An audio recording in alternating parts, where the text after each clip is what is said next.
இயேசு கிறிஸ்துவின் நாமத்தினால இந்த நாள் தேவனுடைய என்கிற வார்த்தையின் வேலைக்கு உங்களை அன்போடு வரவேற்கிறோம். இந்த நாளிலும் தேவன் தாமே நல்ல பங்கை தெரிந்து கொள்கிற கிருபையை நமக்கு தருவாராக.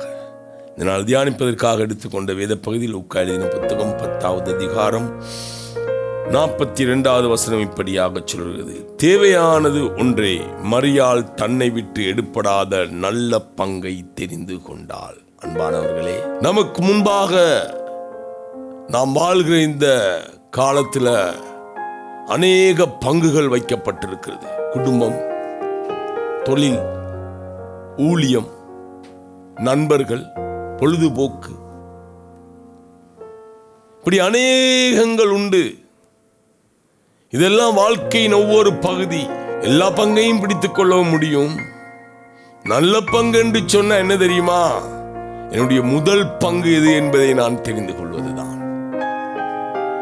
பொழுதுபோக்கு வேண்டுமா? வேண்டும். குடும்பம் வேண்டுமா? வேண்டும். தொழில் வேண்டுமா? வேண்டும். எல்லாமே வேண்டும். ஆனால் நல்ல பங்கு என்பது அநேக பங்குகள் மத்தியில முதன்மையான பங்கு. அநேக பங்குகள் உண்டு. அந்த பங்குல எதை நீங்கள் முன்னிலைப்படுத்துறீங்களோ அதுதான் நல்ல பங்கு. இப்போ ஒரு வீட்டில் உங்களுக்கு 10 உடுப்பு இருக்குன்னு வச்சுக்கோங்க. முக்கியமான ஃபங்க்ஷனுக்கு போறேன்னா என்ன செய்வீங்க? நல்லதை தேர்ந்தெடுக்கிறேன்னா மற்றெல்லாம் வீசுறதா? இல்லை, மற்றதெல்லாம் அல்மாரில தான் இருக்கும்.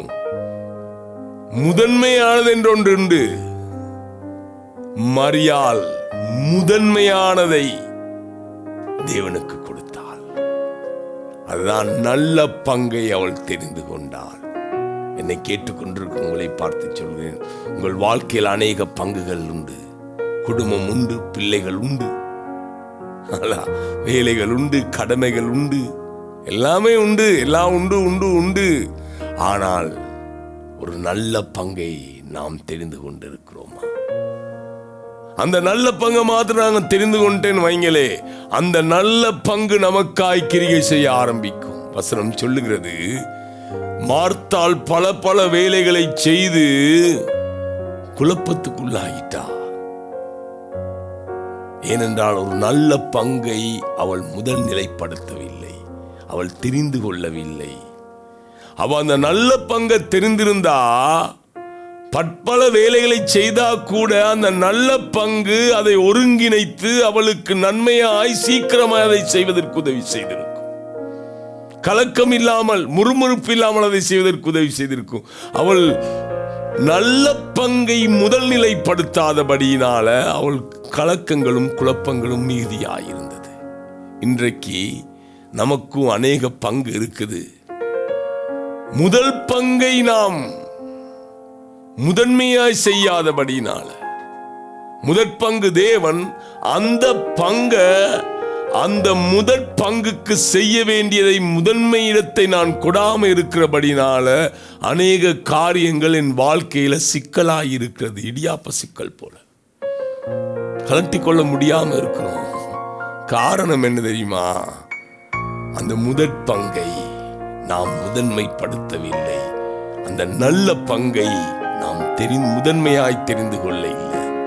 எப்படி தெரிந்து கொண்டிருக்கிறேன் என்பது உங்களுக்கும் தான் அது தெரியும். நான் எப்படி அந்த பங்கை வைத்திருக்கிறேன் எனக்கு தெரியும். நீங்க எப்படி வைத்திருக்கிறீங்கன்னு உங்களுக்கு தெரியும். அன்பானவர்களே, இந்த காலை வேளையில மரியாளை போல அந்த நல்ல பங்கை முதன்மையான பங்காய் மாற்றுவீர்களாக இருந்தால் உங்கள் வாழ்க்கையில அந்த பங்கு உங்களுக்கான அநேக காரியங்களையும் செய்து முடிக்கும். கண்களை மூடுவோமா? ஆண்டவரே, உம்முடைய பங்கை முதன்மைப்படுத்தி முதன்மையாய் செய்து முடிக்கிற கிருபைகளை எங்களுக்கு தாங்க. நாங்கள் ஏதோ நேரம் கிடைக்கிற நேரம் அல்ல கர்த்தாவே, நீதான் முதன்மையான பங்கு. உமக்கு முதன்மை கொடுக்க எங்களுக்கு உதவி செய்யுங்க. இயேசுவின் நாமத்தினால பிதாவே. கர்த்தர் தாமே உங்களை ஆசீர்வதிப்பாராக.